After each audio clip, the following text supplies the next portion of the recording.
basurera and Ronin kusina. Ito ang ating repolyo mga kaibigan na kos basura. Grabe kalaki oh. Ang laki-laki mga kaibigan. At yung ating mga harina, magamit na rin natin ang harina. Lalagyan natin ito. So ngayon tayo po ay magluto ng turtang repolyo. At mayroon din tayong itlog dito. At saka mayroon tayong mga ibang yung asin, paminta. Ayan mga kaibigan, oh, napakalaki talaga yung cabbage na nakuha natin. So ngayon, magluto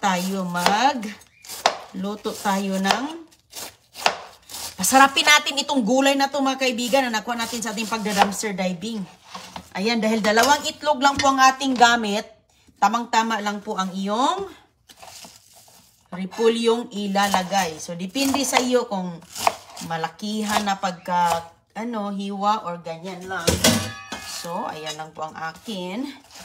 Simple and easy lang ito. Ayan, hugasan natin. Ayan, pati ating kawali. Pakita natin yung ating kawali at yung ating pinagmamalaking olive oil. Ano yan? Laging kasama sa ating kusina. Galingan sa ating daba basura. Talaga naman. So, patuluin natin to dito. Okay na yan. Itlog. Marami din tayong mga itlog na mga nakukuha sa pagda-dumpster. Uy! Ayan. So, atin po siyang ayan mga kaibigan. Harina natin, oh. Marami tayong mga gawa nito. Sinong gusto ng harina? Kasi ang dami-dami nito. Lagi ako nakakuha. Ayan. Gusto nyo ba ng harina sa inyong kahon? Matagal pa yang, mga kaibigan. Ano pa to? 2-3 taon pa to. Matagal ang harina. Basta lagay lang sa dry place. Ayan. Ang laki-laki nito. Ito, naka2 bag nga tayo. Ito, gagamitin ko lang to. Ano lang eh. Kunti lang ang gagamitin natin dyan eh.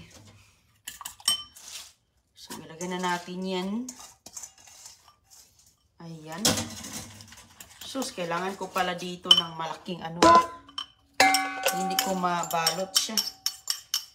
Okay. Yan ang itsura sa ating. Medyo napadami ng napadami pala natin ng repolyo. Pero okay lang. Oops. Okay, ito oh.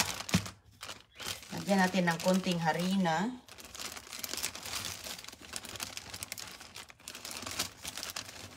Okay na siguro ito. Okay.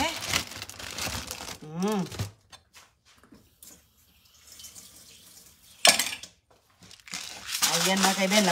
Pwede yung lagyan ng yung mga gusto nyong magic dito. Pero akin, paminta at asin. Sold na po ako. Okay. So ngayon ay dito na tayo sa atong mahiwagang kawali na paborito galing sa pagda-dumpster diving natin. Kawali mga kaibigan, Alclad brand new. Ayan o, Alclad, mahal po yan. Siguro itong kawali na to, ganitong size. Medyo mahal din ang Alclad. Hindi man ako expert kasi hindi man ako nagtitinda, no? Hindi man ako nagbibinta ng ganyan. So, ayan na po ang ating halo. Masarap po yan dahil presko ang ating mga ingredients. So, halo-halo lang. Natunaw na po ang ating harina dyan. So, habang mainit siya, lagyan natin dito ng konting mantika. Olive oil. Ayan. Galing sa ating pagda-dumpster. Ito na yung pangalawa. Ayan, matagal na yan mga kaibigan. Mayroon na tayong mantika. So, ngayon, ilalagay natin yan dito kapag, na. Pwede pong maliitin na piraso, pero yung akin, tamang-tama naman yan. Okay. Halo-haloin lang natin, parang dagyan natin ulit ng, ayan. Lagyan ulit natin ng asin ba. Masarap po, ayan. Para po ang itlog natin ay mayroong mga gulay-gulay, no? Hindi lang po plain lang. Yung pagperito natin ng itlog, po natin, bigyan po natin ng mga twist. Gaya ng mga repolyong, turtang repolyo natin. Ayan mga kaibigan, painitin natin ang ating mantika. Tapos, kainan na tayo. Masarap po ito siya. Lagyan mo ng konting ketchup. Isaw-saw mo. Sausamus ketchup mga kaibigan. Ayos. Tapos may kanin. Ay. Ukol. O, ayan. Mais. Yan ang pinakamasarap na mais. Sus ko. Walang katulad. Yumilicious. Oops. Okay. Okay na ba to? So, ngayon, lagyan natin. Pahinaan lang natin yung apoy natin. Mga medium lang kay ang itlog. Alam nyo na, mabilis lang maluto ang itlog mga kaibigan. Asan yung takip ko ba? Hanapin ko muna. Maghanap po na tayo ng takip habang yan po ay Asakala mo dito yung mga cabbage, no? Ginagawa po nila yung coleslaw salad. Nilalagyan lang po nilang ng mayonnaise, dadada. Ay, hindi man ako gumagawa ng mga coleslaw kasi mga pang-American food man yan. So, ganyan po mga kaibigan, Ayan. So, hinaan lang natin ang apoy na para tamang-tama siya ay maluto. Ayan po, nilagay na natin dito.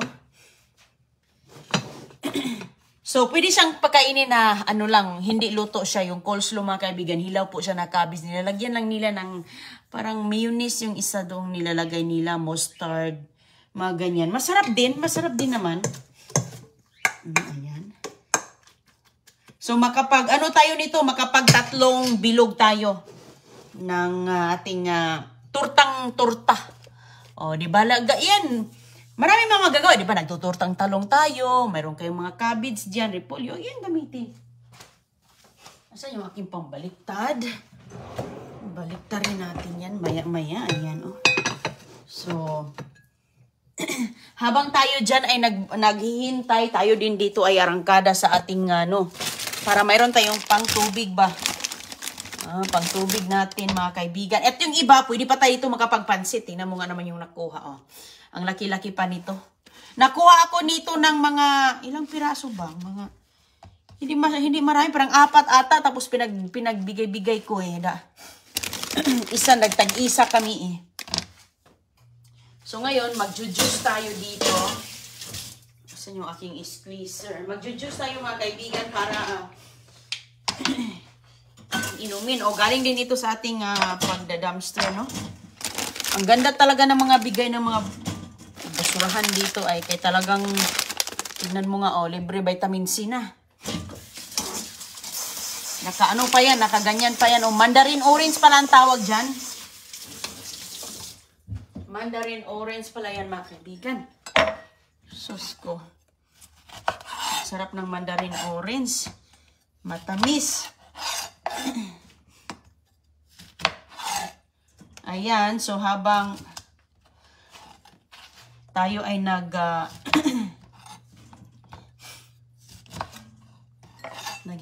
doon, baliktarin ko muna yun siya. Mabilis lang naman yun siyang maluto. Depende kung i-overcook mo. Ayan. Masarap yan siya. Excuse me. Tayo mamaya, magluto tayo ng pansit. Okay, baliktarin muna natin. Luto ng pansit kaya meron din tayo. Ayan.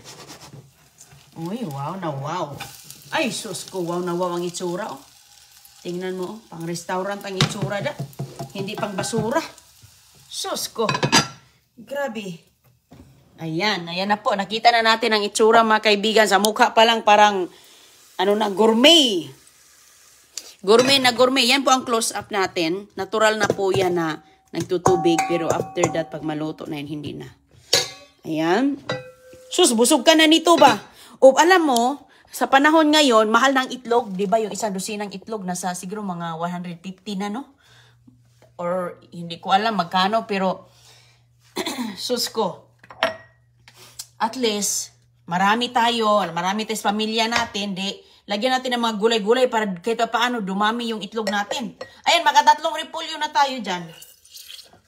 Sobrang busog ka na dyan. At saka, mayroon pa tayong pa-juice, Mayroon tayong pa-juice, mga kaibigan, At saka, tuwang-tuwa yung aking mga halaman kay, grabe, mga orange juice.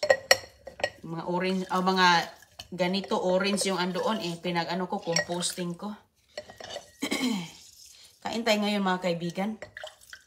Hala, ayan Grabe ang juice niya. Matubig. Dahil marami siya, ginaganito ko. Hindi man ako magaganito kung hindi marami ang aking orange.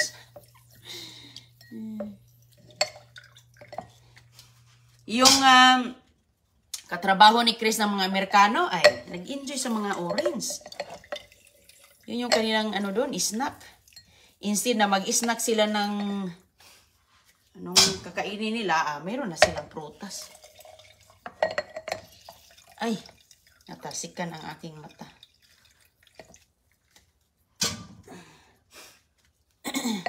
O, ayan mga kaibigan. Oh, sus ko, presko na talaga. Yung manok ko, binibigyan din natin ng orange. Lasang orange ang itlog nila nun ba? Malapit na yan. Lagi nga akong excited lang ako mga kaibigan dahil makapagkabait naman ang mga alaga. Nakakatuwa po, nakatanggal talaga ng mga kalungkutan, mga stress sa buhay yung ating mga alaga.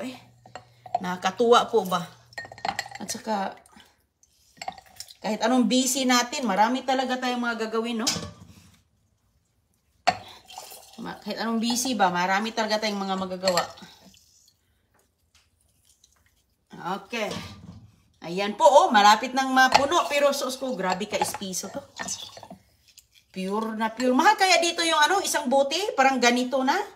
Siguro mga $7 na yun. Yung fresh squeeze mga kaibigan, pag pupunta ka sa tindahan, meron po silang machine na automatic na. O, tingnan mo, preskong orange juice. Oh. Luto na yan mga kaibigan.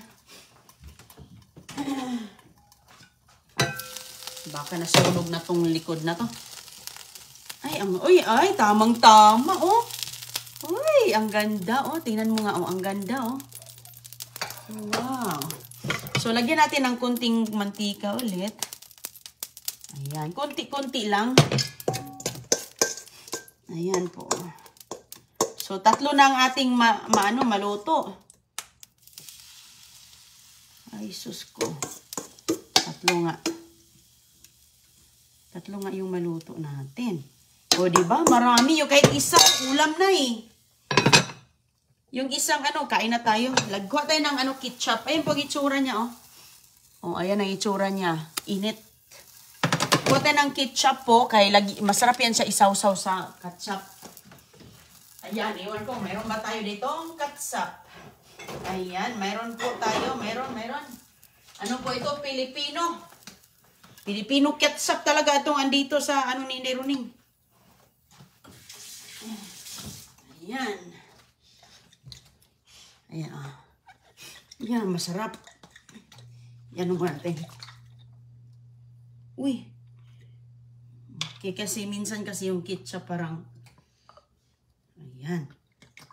Ay, kasarap nito mga kaibigan. Tapos kanin, may bahaw. Ayos. Okay. So, habang nagluluto tayo, kain tayo kay parang hatid ko lang sa mga bulilit ko. Hinuli ko kasi sila. Kumain na sila mga kaibigan. Ano na rin. May bahaw na rin. Okay. Yung bahaw nating kanin. Solved na. Pati si Don Julio, ayan yung kanyang baon. Mais. Pag uwi ni Agoy-Agoy, ito din ang kanyang kain. Okay. Mayroon tayong juice. Ay, sus ko. Sold na talaga, no? Sold na. Yan yung ginagawa ko sa mga bulilit kanina, mga kaibigan. Ganyan pong itsura niya. Tingnan mo, ang ganda-ganda. Parang nagluluto ka lang ng hotcake. Pero gulay pala. Importante ngayon, gulay kailangan nating mga gulay-gulay. Hindi na puro karne kay pag tumanda tayo, sus ko, grabe pala ang epekto ng karne, no? Parati, no? Okay, let's eat. Bless us all, Lord, with thy gifts, our Father, receive from thy bounty through Christ our Lord. Amen. Salamat sa mga biyaya sa basurahan kay talagang nabusog si Inday Roning at ang buong pamilya. Hello?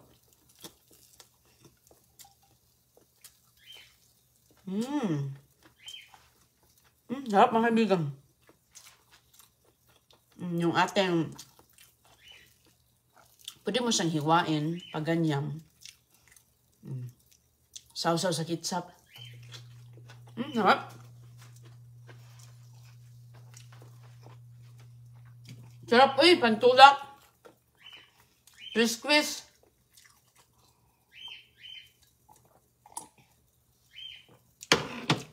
Pagkatapos nito, yes, totoo po, itong isang ganito, ulam na kami noon, hinati-hati namin ang ulam namin, yung isang ulo ng isda, o yung isang pirasong tuyo, sa umaga yung ulo, sa tanghalian, baon sa eskwelahan, yung kanyang gitna, yung katawan.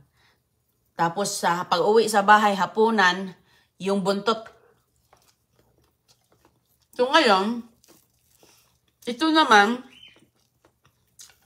busog ka na sa isa, kain ka na ng maraming bigas mais. Yung lola ko noon, kain ka ng maraming, kasi lumaki ako sa lola eh. Kain ka ng maraming kanin para mabusog ka. Ang ulam namin, isang ulong tuyo lang.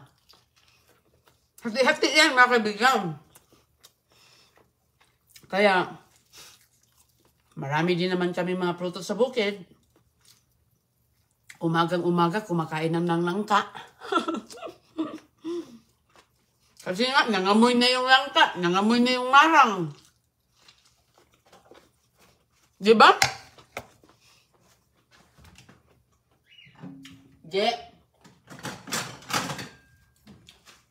Sarap ang buhay sa probinsya eh.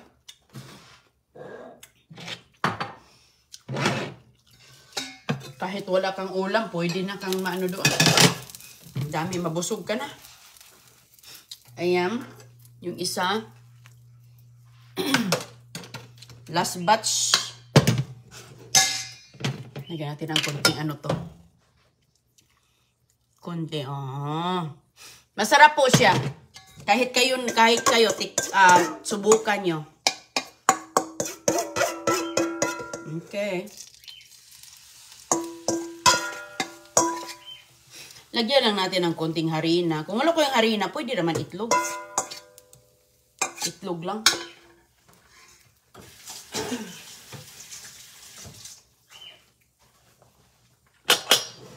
Uy.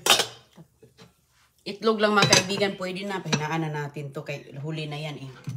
Tingnan mo yung isa pang tanghalian na Yeah. Mabigat sa tiyan mga gulay. At saka nutritious. Ayan. Tapos ko naman, grabe talaga ang mga pagkain sa basurahan dito eh.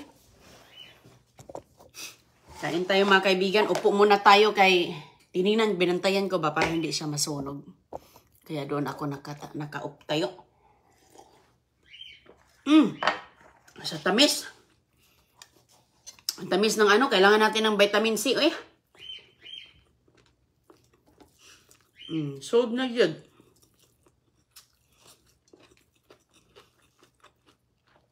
Kung wala kang ketchup na isaw-saw, pwede suka o kahit wala. Kahit wala mga kaibigan.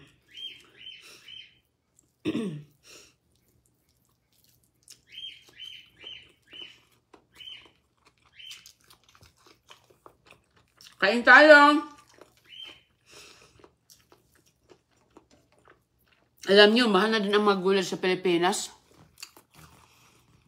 Mahal ang gulay sa Pilipinas at kasi dahil sobrang init din. Mahina ang crop sa magsasaka.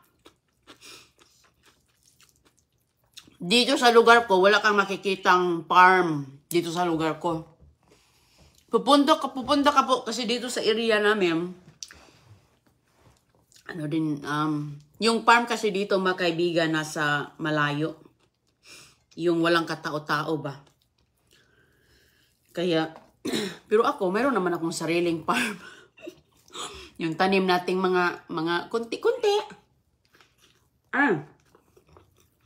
Kahit kunti-kunti yun, pag mag-ani ako, sus ko.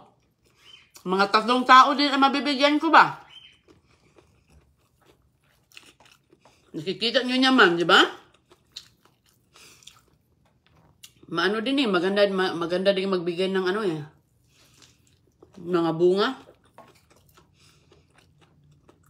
Ayan mga kaibigan, pwede na ulam. At healthy diet po siya. Kahit ito na, wala ka ng kanin, ayos na. Diba, para sa diet natin.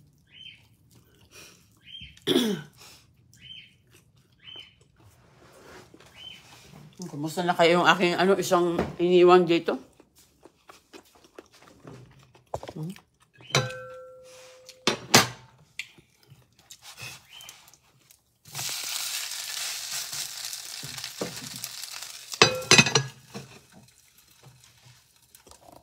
Healthy diet. Yung mga harina dito, lagi ako nakakuha ng harina. Kaya, at least, yung harina, pinagawa kong hotcake. Pwede mo siyang liitan ang pagkaano niya, no? Pero ako kasi medyo malaki yung aking paghiwa.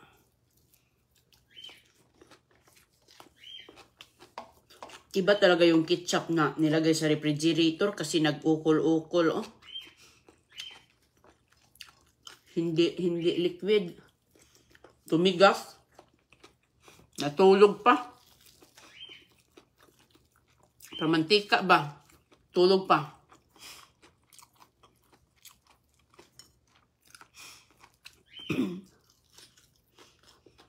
Yung harina ko,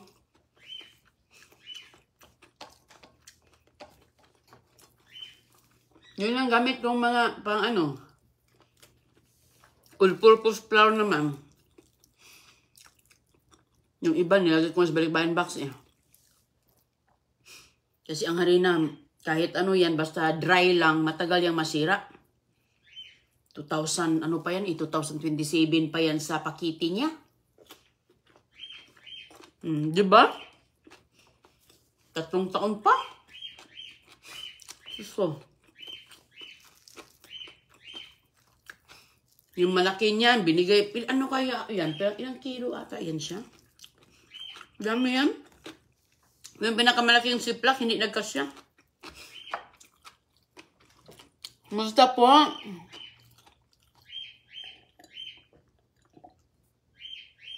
Nasa eskwelahan na sila agoy-agoy. Kauwi ko lang.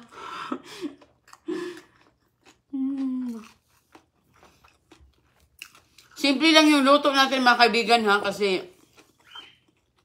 lutong bahay lang tong atin. Kung ano lang yung ayon sa mga panglasa nyo, panglasa mo, di ba? Iba yung style ng ating pagluluto. Kasi iba-iba man ang ating mga kagustuhan. So itong akin, simple lang.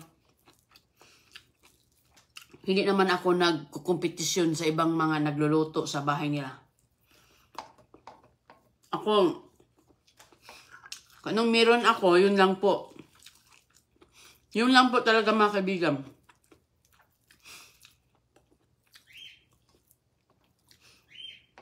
Hindi na, wala nang daming ik-ik ba? Basta, magustuhan mo, go! Kasi, may mga hindi daw tama yung niluto ko. Tama, oy, kinakain nga, nabusog nga. Iba lang ng ating procedure. At saka yung akin, simple lang. Kung ano yung pang-everyday, pang-araw-araw ba.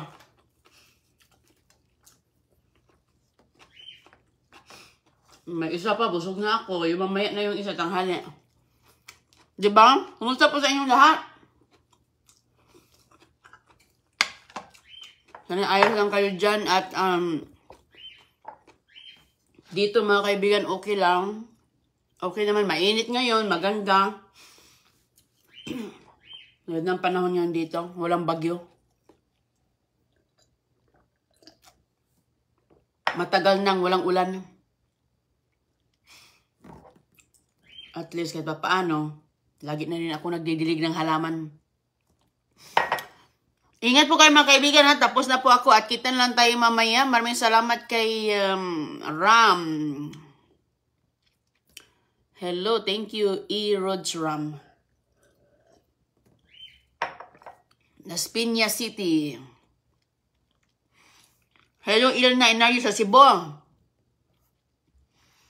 Hello sa inyo Marjaya Cardente. Boss J ng Matatag. Shout out from Taytay Rizal. Oh, follow, like, and subscribe. Erods Ram, Marjaya Cardente, Boss J ng Matatag.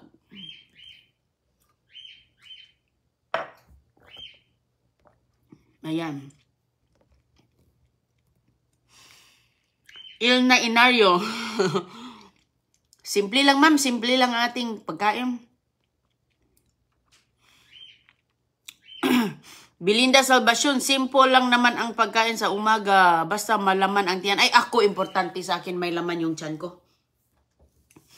Kasi lumaki ako dyan. Ay, importante may laman ang tiyan mo. Yes, totoo yan. Yan talaga. Yan lagi yung turo sa amin. Kami nga noon, sabi ko sa inyo isang manulsog na toyo. Yung mahabang manulsog na toyo na parang ganito lang ata yung kalaki. Ulo sa umaga, sa eskwelahan yung medyo gitna, buntot yung sa hapon. Pakainin lang kami ng maraming kanin para mabusog kami at inom ng maraming tubig. Yun. Tapos pag alis namin, example, pupunta kami sa lungsod, pupunta kami sa bukid. Kain kami ng maraming kanin. Maraming saging, kamuti. Kasi ulam-ulam Pero doon kami natuto mga kaibigan na hindi kami mamimili ba. Doon kami natututo na importante may laman ang tiyan. Wala nang kung ano yung anong klaseng kinakain mo. Wala na yun sa amin kasi 'di ba? Lalo na sa panahon ngayon sus, grabe kamahal ang bigas, pati bigas mais. Noon, pinamimigay lang. Ngayon, wala na. Ang mahal na pala. Ingat po at kita lang tayo sa sunod. Bye-bye po. Maghugas na tayo. Salamat.